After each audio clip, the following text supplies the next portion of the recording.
नमस्कार, मैं अशोक कुमार पांडे और स्वागत है आपका टीसीएच पर। आज मैं हाजिर हूं आपसे खास गुफ्तगू करने के लिए और ये गुफ्तगू है तानाशाहों के बारे में। अक्सर ये कहा जाता है हिंदुस्तान में डिक्टेटरशिप आ गई है, तानाशाही आ गई है, तानाशाह ये हो गए हैं, तानाशाहों की तरह सरकार काम कर रही है, सारी संस्थाओं पर कब्जा हो गया है, ये हो गया है, वो हो गया है। ये बातें लगातार हम भी करते रहते हैं और आप भी करते रहते हैं। 2-3 साल पहले मुझे ख्याल आया कि क्यों ना तानाशाही को समझा जाए कि आखिर तानाशाही होती क्या है, और 2-3 वीडियोस मैंने बनाए तानाशाहों के ऊपर, साथ में रिसर्च शुरू किया और इन 2-3 सालों के रिसर्च और मेहनत का नतीजा है मेरी किताब 20वीं सदी के तानाशाह। आप जानते हैं कि YouTube पर तो मैं बाद में आया, लेखक पहले हूं। कश्मीर पर मैंने 2 किताबें लिखी हैं, गांधी पर लिखी है, सावरकर पर लिखी है।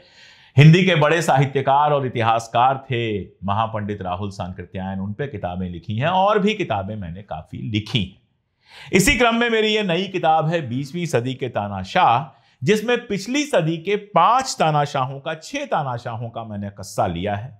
यूरोप से मैंने लिया है हिटलर को और मुसोलिनी को। हिटलर और मुसोलिनी का नाम कौन नहीं जानता है। यूरेशिया अगर कहें, एक जमाने में यूएसएसआर हुआ करता था, जो थोड़ा यूरोप में था, थोड़ा इंडिया में था, उससे मैंने स्टालिन को लिया है।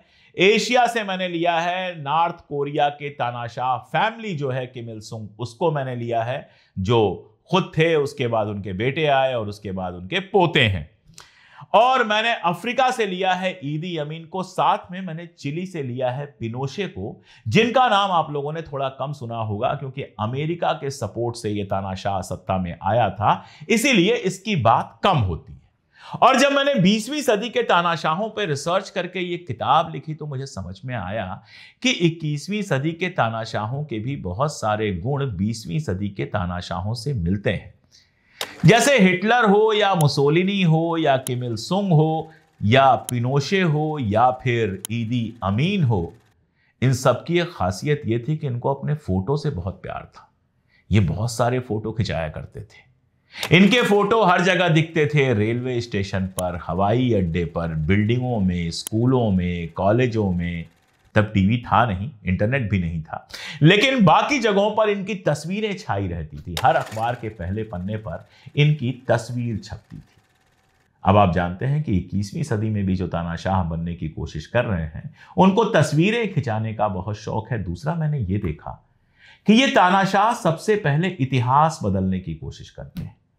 ये चाहते हैं कि इतिहास हमारे हिसाब से लिखा जाए, ऐसा लिखा जाए जिससे हम साबित कर सकें कि बस हम थे और हमारे पुरखे थे, बाकी सब तो गद्दार थे। इसलिए हिटलर ने भी इतिहास चेंज कराया, मुसोलिनी ने भी इतिहास चेंज कराया, स्टालिन ने भी इतिहास नया लिखवाया, किम इल सुंग ने तो अपना खानदान का ही इतिहास नए सिरे से लिखवाया, ईदी अमीन और पिनोशे ने भी ये काम किया। तीसरी चीज मुझे बहुत मजेदार ये लगी कि इनको मीडिया से बहुत डर लगता है। इंडिपेंडेंट मीडिया ये बिल्कुल नहीं चाहते।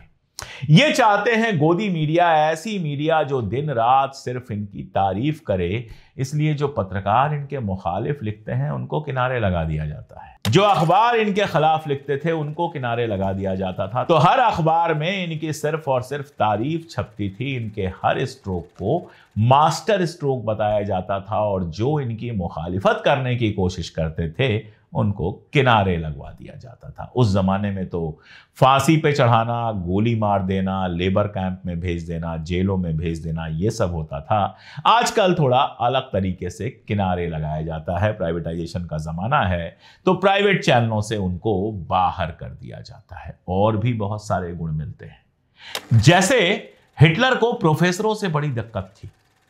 वो कहता था कि हमको ज्ञान की नहीं, ताकत की जरूरत है। बच्चों को स्कूल में ताकतवर बनने की बात करनी चाहिए, मजबूत बनने की बात करनी चाहिए, जबरदस्ती ज्ञान के चक्कर में बहुत नहीं पड़ना चाहिए।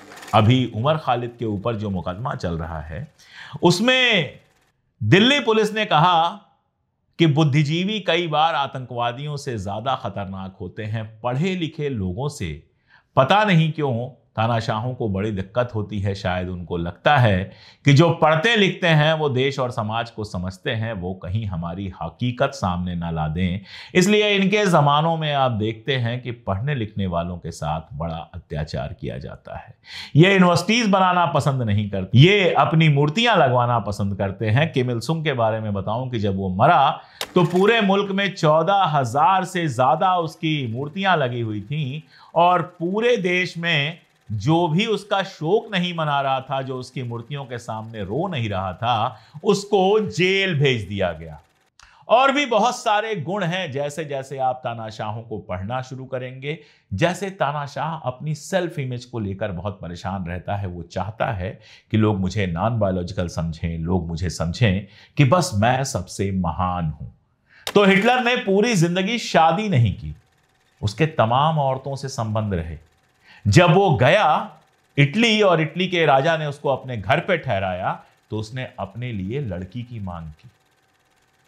अपनी सौतेली बहन की बेटी से उसको मोहब्बत थी, लेकिन दुनिया के सामने ऐसे पेश किया जाता था जैसे वो पूरी तरह से ब्रह्मचारी है। परिवार उसने इसलिए नहीं बसाया कि वो जर्मनी की सेवा कर सके। मरने से एक दिन पहले मरा तो क्या था, आत्महत्या की थी, क्योंकि रूस की सेनाओं ने जर्मनी को घेर लिया था, बर्लिन को घेर लिया था। उनके हाथ में पड़े उसके पहले उसने आत्महत्या कर ली थी। आत्महत्या के एक दिन पहले अपनी प्रेमिका से उसने शादी भी कर ली थी, लेकिन सारी जिंदगी कुंवारा होने का नाटक करता रहा। सारी जिंदगी जर्मनों को यह बताता रहा कि मैं तो एकदम ब्रह्मचारी हूं, मेरा काम सिर्फ और सिर्फ जर्मनी की सेवा करना है। ऐसे वो अपनी इमेज बनाते हैं। कई बार ऐसी इमेज बनाती हैं कि मैं तो बहुत गरीब था, मैंने बचपन में बड़े कष्ट उठाए हैं। अपनी गरीबी को भी बेचते हैं और अपनी ईमानदारी, अपने ब्रह्मचर्य और इस तरह की चीजों को भी तानाशाह बेचने की कोशिश करते हैं, ताकि लोगों के सामने एक ऐसी इमेज बनाई जाए कि लोग समझें कि बस हमारे तानाशाह जो हैं वो एकदम परफेक्ट हैं। बिल्कुल। हिटलर की एक और कहानी सुना दूं आपको। एक बार हिटलर जब फर्स्ट वर्ल्ड वार में जर्मनी की तरफ से लड़ रहा था तो एक बंकर में था और अचानक वो उसके मन में कुछ आया, वो थोड़ी दूर चला गया। जब वो दूर चला गया था उसी समय बंकर पर एक बम गिरा और बाकी उसके साथी मारे गए।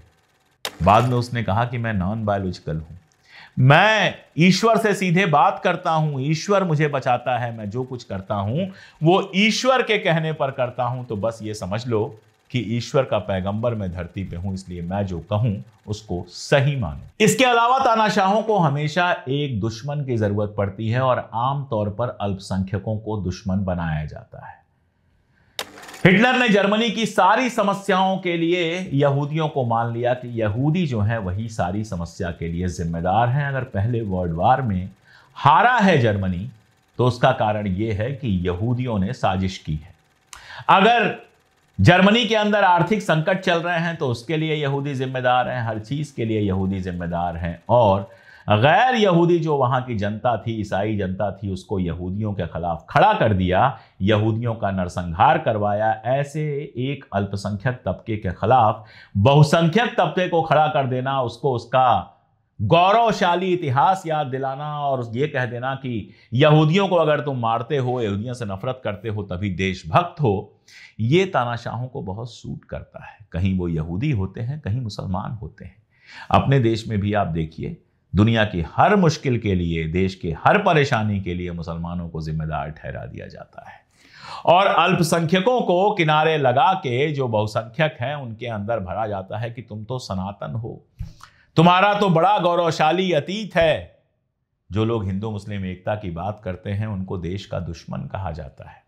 जो सबको साथ लेकर चलने की बात करते हैं उनको देश का दुश्मन कहा जाता है। अब आप सोच सकते हैं कि तानाशाह तानाशाहों से कितना सीखते हैं। ऐसे ही तानाशाहों के पास हमेशा अपनी एक पुलिस होती है। सरकारी पुलिस तो होती ही है, अपनी एक सेना होती है जो पुलिस नहीं होती है, लेकिन काम वही करती है जो हमारे यहां मॉब लिंचिंग वाले करते हैं।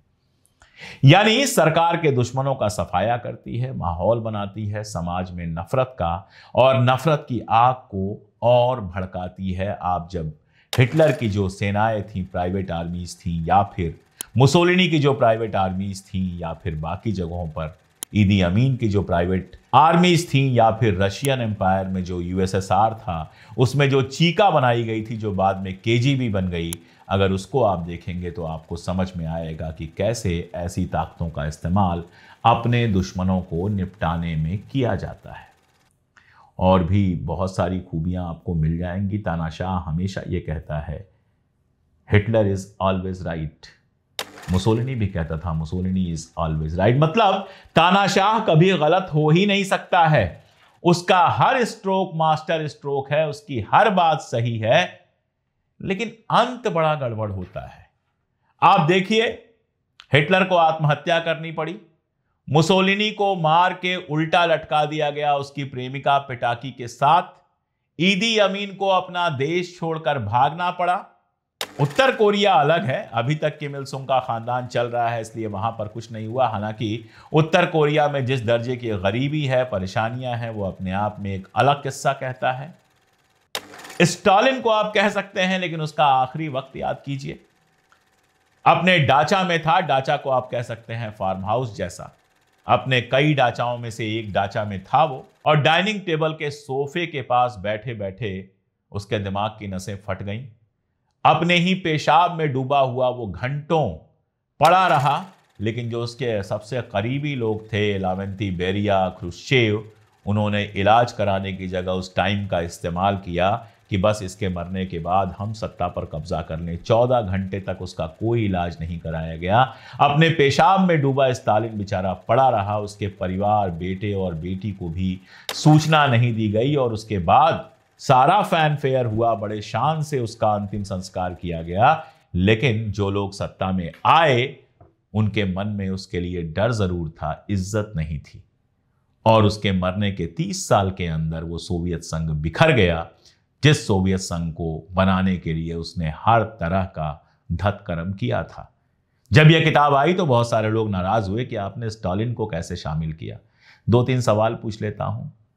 यह बताइए जरा सा कि जब लेनिन मरे थे तो 4 लोग लीडरशिप में थे, 5 लोग बेसिकली लीडरशिप में थे। ऐसा कैसे हुआ कि 3 से 4 साल के अंदर बाकी सारे लोगों को मरवा दिया गया? एक तो ट्रॉट्स्की भाग के बेचारा चला गया था, विदेश में कहीं रह रहा था, उसको जहां था मैक्सिको में वहीं मरवा दिया गया। और उसके अलावा बाकी लोगों को कोई ना कोई आरोप लगवा के गोली मरवा दी गई। ये तानाशाही नहीं तो और क्या है। इसके अलावा भी ढेरों मैंने एग्जाम्पल दिए हैं। मैं जवाब तभी दे सकता हूं जब इन एग्जाम्पल्स को आप पढ़िए, और पढ़ने के बाद कहिए कि ये वाला तथ्य गलत है। अगर तथ्य गलत नहीं है तो फिर मेरा वाला तानाशाह प्यारा। ये भी बड़ी मजेदार बात है, सबको अपना अपना तानाशाह बड़ा प्यारा होता है। हिंदुओं को हिंदू तानाशाह पसंद है, मुसलमानों को मुस्लिम तानाशाह पसंद है। इसीलिए तो जब अफगानिस्तान का लीडर यहां पे आता है और अपने तरीके अपनाता है तो यहां लोग उसको कहने लगते हैं कि ये है सच्चा इस्लाम। कोई सवाल नहीं पूछता है कि तालिबान ने अपने विरोधियों के साथ क्या किया, तालिबान ने औरतों के साथ क्या किया, तालिबान ने एजुकेशन के साथ क्या किया। कोई सवाल नहीं पूछता है, क्योंकि अपना अपना तानाशाह सबको पसंद होता है। लेकिन हकीकत यह है कि तानाशाह अपना हो या गैर हो, वो सिर्फ तानाशाह होता है। वो जनता की जिंदगी को मुश्किल करता है और उस देश को ही तबाह कर देता है जिस देश से देशभक्ति की बात करता है। दुनिया का इतिहास इसका गवाह है। तो बड़ी मेहनत से बहुत सारी किताबें, आपको लिस्ट मिलेगी किताबों की, इसमें रेफरेंसेस मिलेंगे। मैंने ये किताब लिखी है 20वीं सदी की तानाशाह। किताब की कीमत 400 रुपए है, लेकिन अमेजन वगैरह पर यह किताब आपको 300-325 रुपए में मिल जाएगी। अमेजन का लिंक मैं आपको डिस्क्रिप्शन में और पिन कमेंट दोनों में दे रहा हूं। अगर मेरा लिखा पढ़ना चाहते हैं, अगर तानाशाही के बारे में जानना चाहते हैं, अपने वक्त की तानाशाही और पुरानी तानाशाहियों के बारे में, तो इस किताब को मंगाइए, पढ़िए। मेरा वादा है आपको बहुत मजा आएगा। और पढ़ने के बाद अगर कुछ सवाल पैदा होते हैं तो मैं फिर एक बार ऐसा ही वीडियो बनाऊंगा या फिर लाइव करूंगा और आपके सवाल भी लूंगा। साथ में 20 तारीख जो आ रही है, यानी 20 दिसंबर को, इस किताब पर मैंने एक कार्यक्रम रखा हुआ है। मैं चाहूंगा, IIC में यह कार्यक्रम है 20 दिसंबर को शाम 5:30 बजे। मैं चाहूंगा आप लोग आइए, खाना होगा, पीना होगा, कॉफी होगी और साथ में मैं भी हूँगा। अगर आप चाहें तो अपनी किताबों पर सिग्नेचर करवा सकते हैं। जो दोस्त मिलना चाहते हैं वो मिल सकते हैं, जो सिग्नेचर लेना चाहते हैं सिग्नेचर ले सकते हैं, जो सेल्फी लेना चाहते हैं वो सेल्फी ले सकते हैं। मैं इस खुशी को, इस मौके को आप सबसे बांटना चाहता हूं। अगर आप इस वीडियो के दर्शक हैं तो आपको किसी कार्ड की जरूरत नहीं, आप आमंत्रित हैं। वहां आइए और शान से कहिए कि मैं अशोक कुमार पांडे का दोस्त हूं, मैं इस कार्यक्रम में शामिल होऊंगा। कोई आपको रोकने वाला नहीं है। मैं वहां पर खड़ा मिलूंगा आपको आपका स्वागत करने के लिए। 20 तारीख को शाम 5:30 बजे इंडिया इंटरनेशनल सेंटर दिल्ली में आइए और इस किताब को खरीद कर पढ़िए, आपको पक्का आनंद आएगा। एक व्हाट्सएप नंबर भी मैंने दे दिया है। वो व्हाट्सएप नंबर जो है वो राजकमल का है, जो इसके प्रकाशक हैं। वहां से भी व्हाट्सएप करके आप इस किताब को मंगवा सकते हैं। बहुत शुक्रिया।